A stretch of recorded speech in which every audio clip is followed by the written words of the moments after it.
Good morning, PokeMoshPit. I go by the name of Sucker4Jessica. I'm the sucker for my fiancée Jessica. She's sleeping over there. But this is not about me. This is about the battle that I'm about to showcase to you all.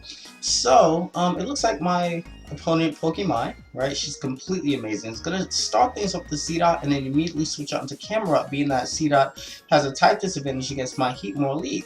Now in Challenge Cup, you have to lead out with what the executable that creates the Pokemon provided for you as Pokemon number 1.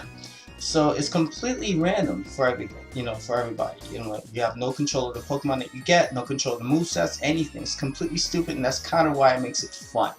So she looks like she's going to connect with the dig despite me having 3 double teams up, which makes double team completely useless in my opinion, because not only that, but she's going to be able to hit the secondary return that she does, which is here and now.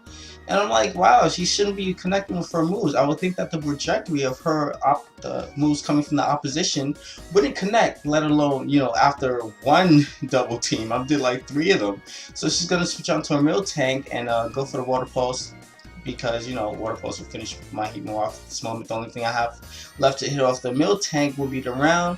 So I'm probably overestimating what double team might provide for me. So I just stay in anyway, not go for a 4th double team, just try to go off for the round. But that, unfortunately, that doesn't work out, and she's able to finish off my Heatmore. In comes my Cherubim. I'm just gonna go for the Leech Seed because I noticed that I have a sub Leech Seed set with Takedown, which is funny. The 4th move is natural gift, but I have the soft sand, so I can't use the natural gift because it only works for berries. So I'm just gonna Leech Seed that thing off, I guess, to get residual damage on the Miltank especially after she went for the guard split. So that was amazing that she gave me a little bit of a defensive boost. In comes the Trubbish, set up the toxic spikes, and I was completely in awe. I could not believe that the program gave her a Trubbish with toxic spikes. I'm completely effed up.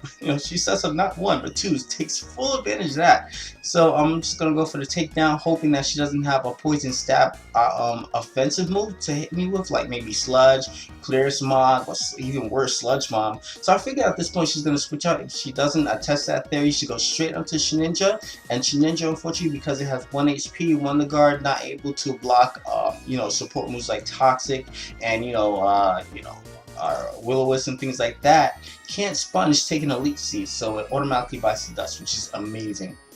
In comes the Seed Out, which creates an immunity to my Leech Seed, so I can't do anything to it except for Takedown. I don't want to sit here and take down all day. I could have probably done so that the next time I switch out to Cherubu, actually, it won't be badly poisoned by the toxic spikes. So Chingling is unaffected because Chingling has Levitate. I'm just going to set up the Sunny Day for my Ho-Ho. Yes, it gave me a Ho-Ho.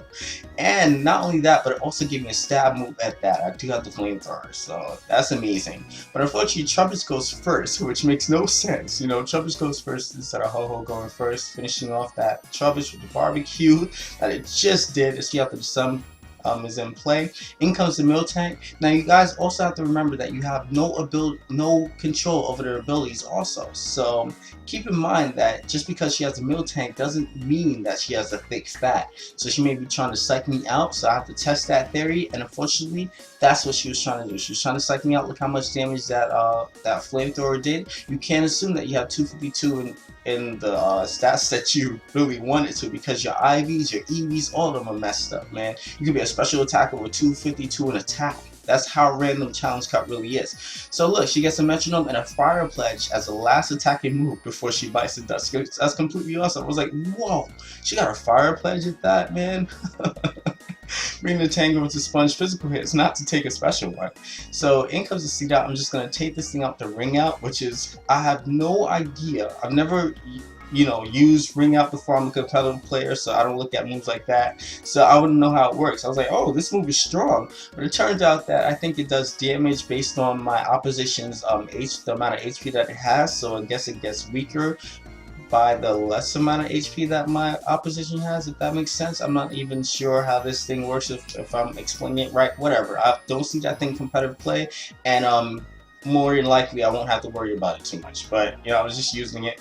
In comes the Nose Pass, which is her last Pokemon. Fortunately, since my Cherubu is alive, I'm able to Leech Seed her last Pokemon. She goes for the Secret Power, And it's not too much of a detriment, but I almost forgot that nature power and secret power, I believe, changes based on the field that you have on the fields, that the field. So like I think it changes if you have like a grass type, or changes if you have like a like if you're in the rain or if you're on the water, things like that.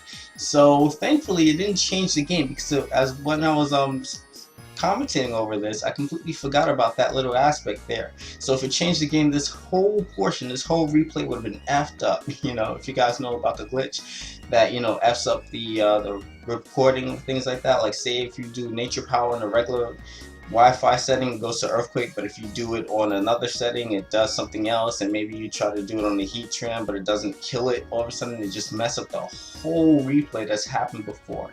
So thankfully, all that didn't happen. So this Chingling doesn't have any offensive moves. It has Rain Dance, Sunny Day, Protect, and Knockoff. Well, Knockoff is offensive. If you want to call it a reliable offensive, go ahead, go right ahead. But I'm just gonna go for the Rain Dance. I think that she wasn't gonna go for the secret. I thought she wasn't gonna go for the Thunder. I thought she was gonna go for the secret power. So I was gonna try to coax her into going to Thunder by using the Rain Dance, and then afterwards using the Sunny Day. Because if you guys notice, that Sunny Day, dwindles down Thunder's accuracy. But anyway, that was a great game. The battle's over. I definitely had a lot of fun. Viewers, do not forget to rate, comment, subscribe. I'll see you guys later. Check me out. Check out the rest of PokeMoshPit. And yeah, this was fun to do. All right, peace. Bye.